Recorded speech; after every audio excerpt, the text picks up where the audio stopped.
Kagulat World.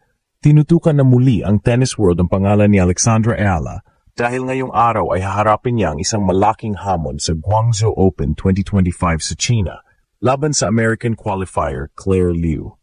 Ito ang unang pagkataon na maghaharap ang dalawa based sa head-to-head records. Nakatalaga si Alexandra bilang ika-4 na seed sa torneo na nagpapakita kung gaano nakalayo ang pag-angat niya sa international circuit. Sa kabilang banda, si Claire Liu ay pumasok sa main draw bilang qualifier at may rank na number 305 sa WTA ranking ngayon. Malinaw na underdog siya sa papel.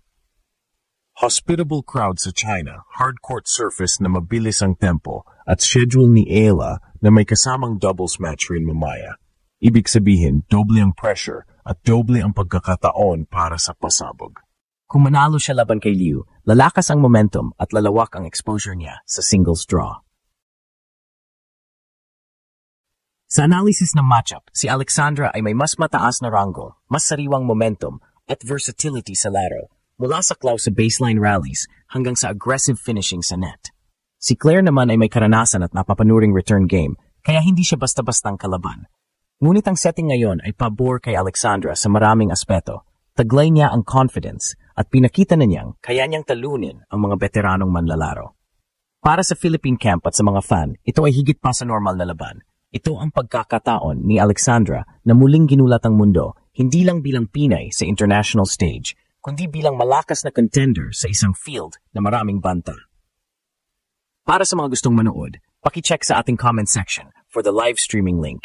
Dahil sa rights restrictions, hindi kami may sariling stream, pero ilalagay namin doon ang legal na viewing option para sa parehong singles at doubles match ni Alexandra.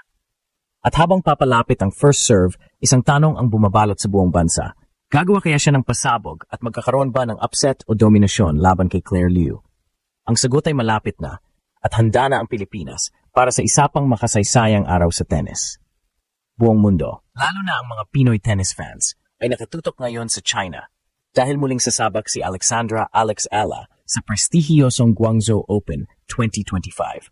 At hindi lang basta laban ito, haharapin niya ang Amerikanong si Claire Liu, isang dating Grand Slam competitor at dating top 100 player sa mundo. Ito na ang round of 32 match ng tournament, kung saan si Alex ay pumasok bilang ika-4 na seed, isang malinaw na patunay ng kanyang patuloy na pag-angat sa WTA rankings, matapos maabot ang career high na world number 53 ngayong linggo. Samantalang si Liu, na galing sa qualifiers, ay kasalukuyang nasa labas ng top 300 pero may matinding karanasan bilang dating Grand Slam main draw player, kaya't siguradong hindi magiging madali ang laban. Ang venue, Guangzhou International Tennis Center, ay kilala sa mabilis na hardcourt surface kung saan parehong may advantage sina Ayala at Liu. Pero dito masusukat kung gaano kahusay na na-develop ni Alex ang kanyang adaptability sa ganitong kondisyon. Sa mga nakalipas na buwan, pinuri ng international tennis community ang kanyang baseline power, court awareness at maturity sa pressure situations, mga katangiang hindi mo isipin sa isang 20 anyos pa lang na atleta. Ang laban kay Liu ay magiging mahalagang barometro ng antas ng laro ni Ayala. Kung mapapabagsak niya ang isang veteranang may Grand Slam background, ito ay magsisilbing pahayag sa buong mundo. Handa na siya sa next tier ng WTA Tour.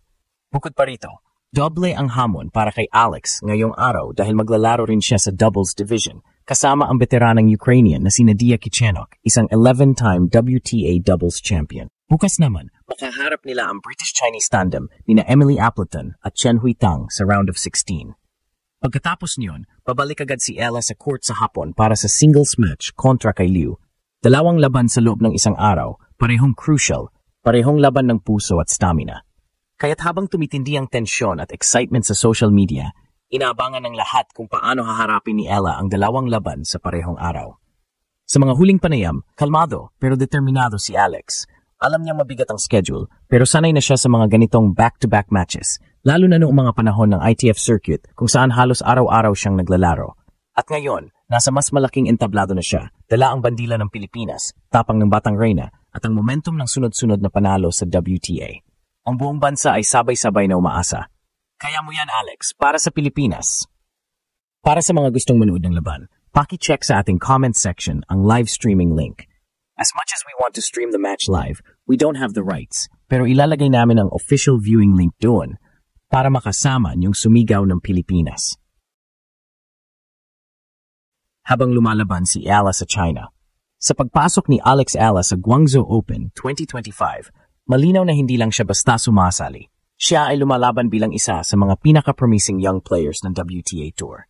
Ang kanyang kasalukuyang rango na world number 53 ay hindi aksidente. Ito ay resulta ng ilang buwan ng tuloy-tuloy na pagsasanay, strategic tournament selection, at disiplina sa bawat aspeto ng kanyang laro.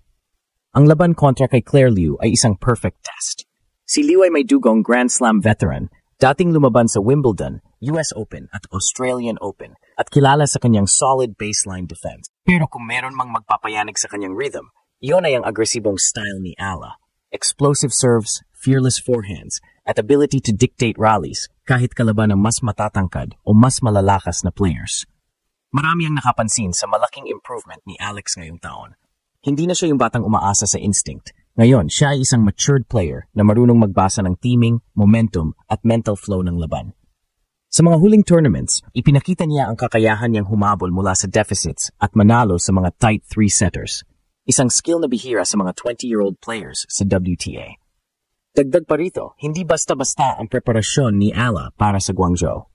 Sa tulong ng kanyang coaching team sa Rafael Nadal Academy at mga international mentors, binigyan siya ng customized training plan na nakatuon sa transition play at shot placement. Ang mga aspeto na ito ay critical sa hardcourt tournaments tulad ng Guangzhou, kung saan ang bawat split-second decision ay pwedeng magbago ng momentum. Ngunit higit sa technical, ang pinakamalakas na sandata ni Alex ay ang kanyang mental toughness. Sa mga nakaraang laban niya sa Europe, ilang beses na siyang nagpakita ng extraordinary focus sa harap ng pressure, kung saan kahit tea-break na, hindi mo makikitang natitinag ang kanyang composure. Yan ang uri ng disiplina na kinikilala na ngayon ng international media. At dahilan kung bakit marami na ang nagsasabing isa si Ala sa most composed young players sa circuit. Habang patuloy na umaangat ang kanyang rango, nagiging inspirasyon din siya sa mga kabataang atleta sa Pilipinas. Maraming tennis club sa bansa ang nagre-report ng pagdami ng batang babae na gustong sumubok sa tennis dahil kay Alex. Isa itong simbolo na lampas na sa court ang kanyang epekto. Isang modernong bayani na nagpapatunay na ang talento ng Pilipino ay walang hangganan. Sa doubles campaign naman, inaasahan ding magiging malaking tulong kay Ala ang partnership niya kay Nadia Kichenok. Sa experience ni Kichenok sa WTA Tour at sa liksi ni Alex, may magandang tsansa silang umabot hanggang semifinals o baka nga finals kung magtutugma ang kanilang laro. At tiyak na hahangaan ng buong tennis world ang tibay at determinasyon ni Ala. At kung may isang mensahe ang kanyang journey ngayon, malinaw ito. Hindi basta-basta ang batang Pinay, kaya niyang sabayan ang mga pinakamagaling sa mundo.